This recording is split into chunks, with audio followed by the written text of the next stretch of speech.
The best magicians are the ones with an ability to change something in a way that no one else can understand. But still, there are a few curious ones like us who love to analyze as to how it was done. So, be it Shin Lim's amazing card magic, or Steven's famous Rubik's Cube magic. Hello and welcome back, and today we are going to figure out the secrets behind some of Got Talent's most famous magic tricks. Okay, let's get started. The first trick, the amazing card magic. Shin Lim, one of the best close-up card magicians in the world, performed an incredible illusion on America's Got Talent which captivated the attention of everyone around. Here's what he did. He calls upon the ever-exciting Tyra Banks on stage to be his volunteer for the trick. Then he takes out a deck of cards and spreads it on the table. He tells Tyra to pick any random card from the spread-out cards and write her name on that selected Queen of Spades card. After showing her initials to everyone, Shin Lim puts her signed card back into the deck. Now, doing some magical gesture, he makes her card appear on the top of the deck. Then he takes that card and rubs it on his chest under the shirt. Now, when he reveals the card again, the magic happens, as the card has turned blank. Finally, he reveals his chest area where he rubbed the card, and what do we see? He has the Queen of Spades card printed on his chest, which made the card to turn blank. So, how did he do it? Well, here's the secret. To make it easier to understand, let's divide this trick into parts. The first part, how did Shin Lim know the card Tyra selects from the deck and had the exact card printed on his chest? Well, he forced the card he wanted onto Tyra, using a famous technique known as forcing a card. Also, if you observe carefully, no one inspected the deck of cards spread out on that table, where every single card in that deck was a Queen of Spades. And now you know it, how Shin Lim forced his selection onto Tyra, as she was totally unaware and had no influence whatsoever on the card selected. So, it was obvious that he already knew in advance which card she'll pick, so he got the real tattoo of that Queen of Spades card printed just before the performance started. Also, if you see this image of him on the red carpet, just before the show, some part of that tattoo is seen printed on his chest area.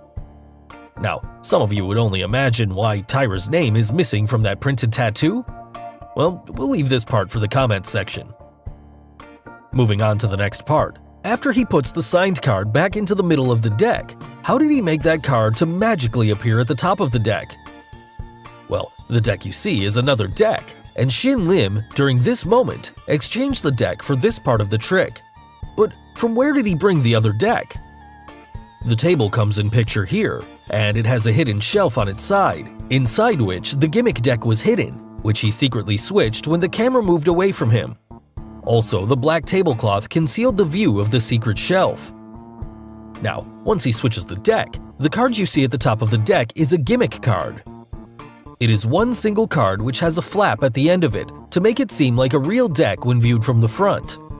So this is where he inserts Tyra's card, that is, below this gimmick card. Also, there is a crease in the middle of the gimmick card, which lifts it slightly and makes the card easier to fold, when he palms over and conceals it under his hand and then quickly gets rid of it. So, this is how he made the card to appear on the top. Finally, after picking up Tyra's signed card, how does he make the card blank by rubbing it on his chest? Actually, it's a simple one. In this deck, there was a blank card already placed under the top gimmick card, and he inserted the signed card in between. So, the blank card was placed under Tyra's card, and he carefully picks up both the cards. Also, if you see here, this frame confirms there's a blank card under Tyra's card. Now, to make the magic happen, when he's seen putting Tyra's card under his shirt, at this moment, he leaves Tyra's card inside his shirt. Also, the shirt has a secret pocket underneath where he quickly drops that signed card with the support of his left hand. He does this while pretending to rub the card on his chest, so this makes his hands free and creates the illusion of the card turning blank. Finally, after revealing the tattoo, when he brings his hands back toward the printed card on his chest, at this moment, he gets hold of that signed card from the secret pocket and pushes it into his mouth. All this happens in a fraction of a second to create this amazing illusion. The second trick, the Rubik's Cube magic.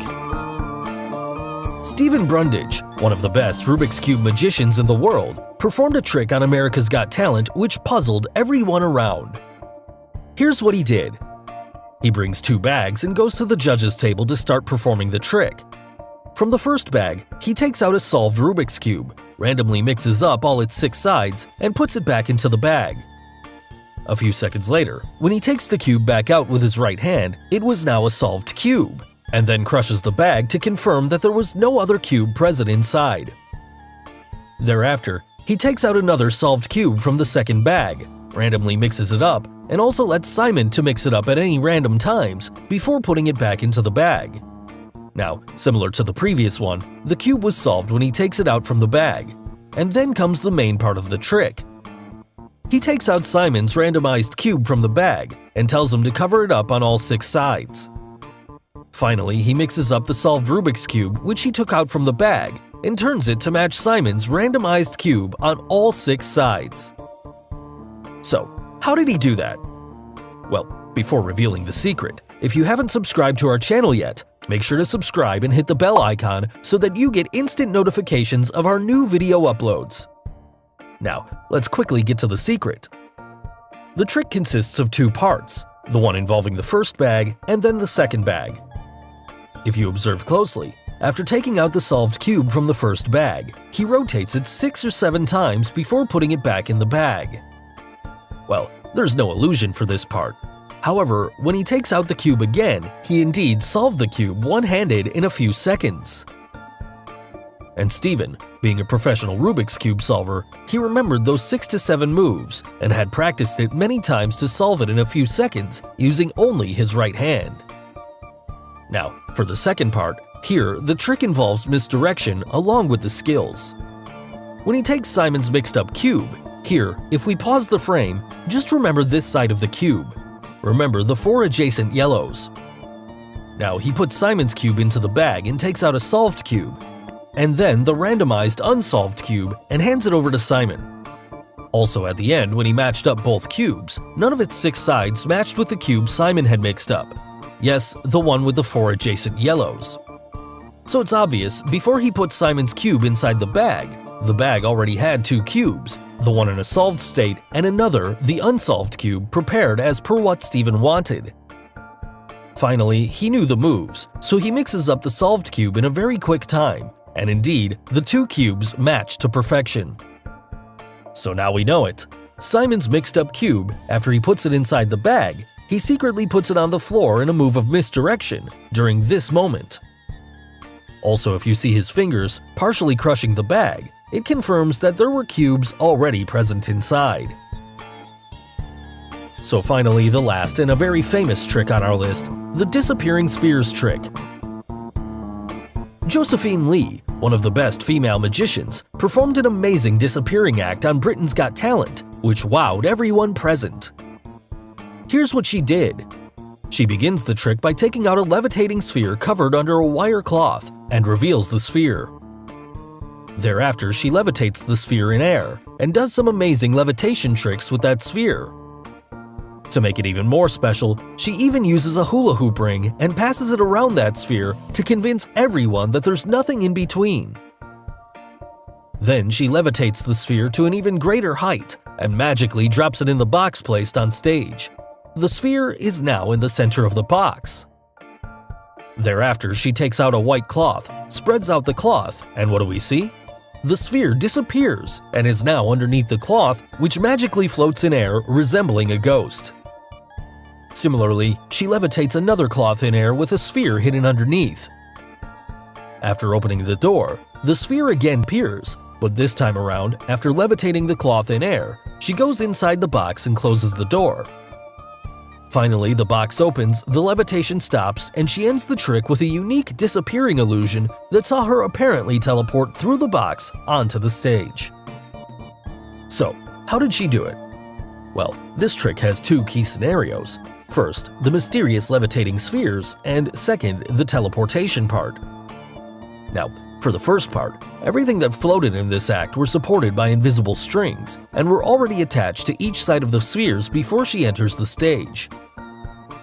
The strings were connected through the box in such a way that the right end of the strings passed through the top of the opened box, while its left end went through the hole in the right side of the box. And the trick started with the string attached to both sides of that balloon. But still, who controlled their movement? Well, there were 2 assistants hidden on each side of the stage who controlled the movement of the strings. And now you must have got it. Everything you saw levitating in air were controlled by the assistants and were responsible for the amount of tension and slackness applied to those strings and kept the spheres from dropping. This made the balloon to appear out of the box and then magically levitate into the box. But what about the 2 floating cloths?